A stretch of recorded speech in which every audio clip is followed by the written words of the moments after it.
Hello there. In this video, I'm going to talk about the AI native ATS features of Equip. I'm going to cover how a recruiter can create a job opening, configure the different stages, and show you how the candidate uploads their CV and that gets passed by Equip AI, which also then calculates a job fit score, and the recruiter can manage the different candidates and their pipelines. The first step is for the recruiter to create a job opening. So this is the Equip dashboard. You see the ATS module here. We have other modules. Within the ATS module, the recruiter can click on create a job opening. They must upload a job description PDF, and then our AI will automatically pass that, and you will be able to see something like this, right? So once it has been parsed, we extract the relevant details. So to create a job opening, the recruiter creates the job post first, which is the set of details the candidate sees. Then the recruiter configures the form, the application form, which is the fields that the candidate must fill out. And then the recruiter configures the different stages and any automations within the candidate pipeline. Alright, so in the job post, you see this two-pane view. On the left are the fields, and on the right is a live preview of what this would look like. So we've extracted the name of the role as the job title is account manager. Then you can set the seniority level, employment type, and all these that you set here. So if I change this, it changes here, right? So you're seeing a live preview. You can set some job details.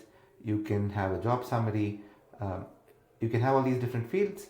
And like I said, the AI parses them from the job description, but you can also go and make changes here.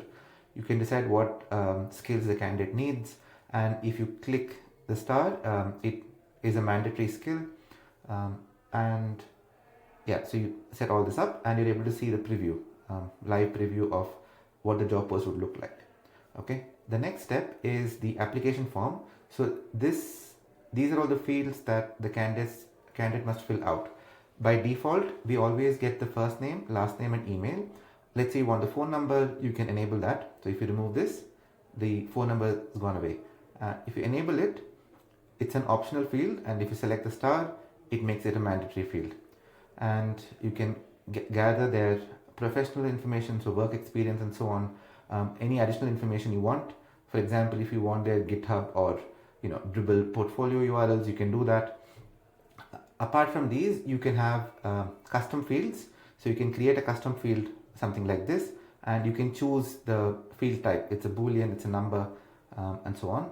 You can also have screening questions, right? So I'm going to show you, this is the live preview of what the candidate will see, right? So they see the basic information, work experience, education, skills, and then here are, so this is the custom field, and this is a screening question, right? So you've configured the application form for the candidate, and now you set up the pipeline. By default, when you create a job opening, there'll be the applied stage. So the candidate starts here, and then these are also created: offered, hired, rejected, withdrawn. So these are created by default for all job openings. You can also add stages in between. So you can have an assessment, you can have a one-way AI interview. So this is a skill-based set of tests. Unlike other ATSs, we offer all these natively. So you do not need to integrate with different tools that offer assessments or AI interviews and so on. So you can have an assessment stage, you can have a one-way AI interview, a conversational AI interview, set phone screening as a stage, video interview. So if you're doing Google Meet or a Zoom, you can do that. You can also have any custom stage. You can add a stage and then you can give it a name. All right. So for this role, I have set up phone screening, assessment, and one-way AI interview as stages. So these are the names that you give it. With phone screening, you can optionally set a scorecard template. So you see there's a phone screen template. If you go into templates here, you'll be able to see we have 3 sets of templates: scorecards, stage transition, and AI interview reports. So scorecard is if you want to score, it's a questionnaire basically, right? So if you want to score the candidate, you will get these questionnaires. I'll show you how this works later. And if you want to send a rejection email, there's an email template for that as well. So if the stage transition, so if you're rejecting them, if you're inviting them, you can set email templates for that. I'll show you how this works too. And apart from this, you can also set an assignee for that stage. So here we have Alex as the assignee, but I can make Jordan the assignee, which means when the candidate moves into this stage, then Jordan is the person responsible for the candidate. You can delete the stage from here. And assessments, like I said, assessments and AI interviews are native to our platform. So you can preview the assessment, you can look at the settings. Let's say you want to add a quiz, you want to add a coding test, psychometric test, communication skills test, whatever you want to do, you can configure that. And when the candidate moves from phone screening to assessment, they automatically receive an email where they must finish the assessment, and the scores, you can automatically see the scores as well. The same thing with the one-way AI interview and the conversational AI interview, you can configure them directly from here. All right. So yeah, you can add a stage here and then you can configure it. All right. So I have created the job post. I have specified the fields that the candidate needs to fill out, and I've also set the different stages. What do I do now? I go back and I say, okay, let me go back. This is the role and I want to invite the candidate. So I click on this. The application link has been copied. So you get a URL and you must share this with your candidates. So let's say I log in as a candidate now and I paste the URL. This is what I see, right? So I see the company name, the logo, and I see exactly what we saw in the preview there, right? So there's the job description and skills that they need to possess, and they click on apply, right? So the candidate is applied. We ask them to upload their resume. Once they upload the resume, just like we did with the job description, we extract the fields from the CV, and I'll show you how this.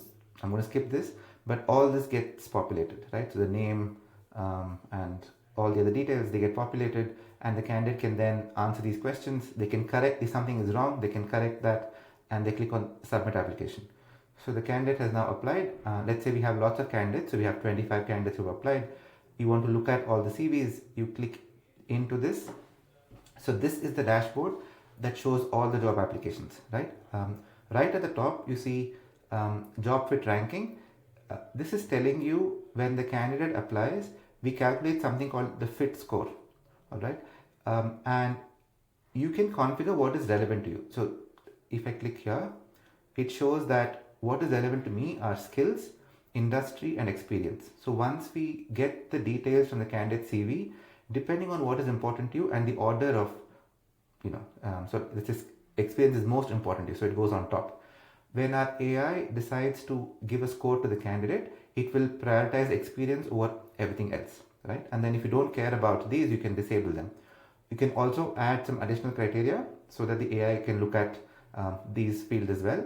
And now the fit score calculation, we have changed the ranking criteria, so experience comes at the top, right? So you set the job fit ranking sort of parameters, and you then see a dashboard. You have lots of candidates. You can select which candidates have been assigned to you. So for example, here you see this candidate is assigned to Jordan and this candidate has been assigned to Alex, but if I want to change it, I can do that. So now this is also Jordan, right? If I do mine, I'm logged in as Alex, so the ones that were Jordan's went away. So if I go back to all, I see Jordan. And you see the candidate's LinkedIn. You can click here, it opens their LinkedIn profile, their email, phone number, their location, whether they're willing to relocate or not. So green means they are willing to relocate. And then you see the stages.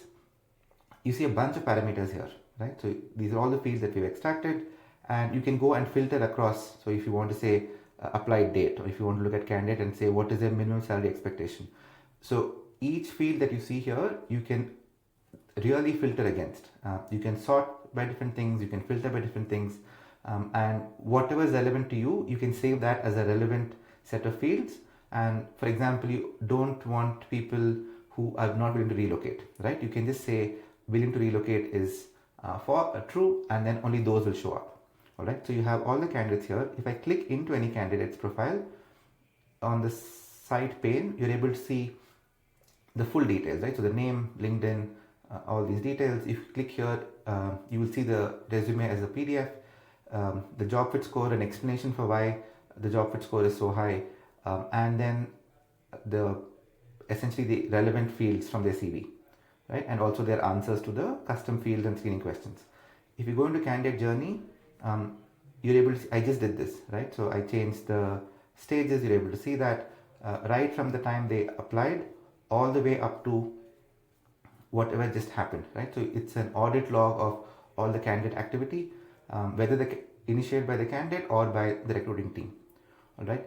And now the AI screening part is here. So you see it's sorted by the fit score. So these are the most relevant candidates, right? The candidates at the top, this candidate has an 85% fit score, and then as you scroll down, you see candidates that have a lower fit score, all right? So you can then say, for let's say I don't like this candidate, right? You can select this candidate and you can say I want to move this to the rejected stage. And when you do that, you can select a rejection reason and confirm, or you can also send a rejection email. I have not, let me do this. So let's say screening, and now if I move them to rejected stage from here, you see this is the email template that has been selected. You can change the template if you want, but you can also preview the email, right? I talked about the templates earlier. So the templates were here, the different templates. So you can automatically just send them the email. You can preview the email and send. You can say who should receive a reply. You can schedule it for a later date and time, and then you can confirm the rejection, right? So this is the, and the same thing, if I want to move them to, let's say, the assessment stage, you can say assessment, and it will tell you how many credits it will cost you, and again you see the preview and so on. All right. Now these candidates, they have, let's say this candidate is good enough for me to call, so I call the candidate, and this is you calling them from your phone. It is not integrated with Equip. Once you call them, you want to score the candidate. You can click here. Okay, the communication was very good. Technical skills were all right. Problem solving is excellent as well. So I've given these three. I can give some subjective feedback. Click on submit, and here the 7.7, right? I can do these subjective evaluations and still have an objective score. So apart from the fit score, you also have the scorecard, right? Now if you want to change the stage of multiple candidates, you can do that. So let's say I select all these candidates and I say, okay, let's say these two, I want to bulk select and change the stage and invite them to the assessment, or I say I sort the fit score by the least fit score here. So I select these candidates, the top three, the lowest fit score, and I want to reject them. You can do that, and the email gets sent as well. Here you can leave notes. This is saying right now that this is awaiting team action, right? So we have this other parameter that tells you, are we waiting on the candidate to do something, or is the candidate awaiting on us, right? So waiting on us. So I can click here and I say candidate, which means now we are waiting on the, if I do candidate, we are waiting on the candidate. If it's both, it's something like an interview has been scheduled, right? So there are lots of things that you can do here, right? You can manage this, a lot of workflows that you can build, a lot of automations that you can build from this dashboard. So to recap, I showed you how to create a job opening, configure the different stages. I showed you how the candidate uploads their CV, and then we extract the fields, and then based on your criteria, your ranking criteria, we calculate a fit score, and then you can manage this almost like a CRM, right? In fact, it is a CRM. You can have different fields and then have different filters and so on. That is how the AI native aspects of the Equip ATS play out. Thank you.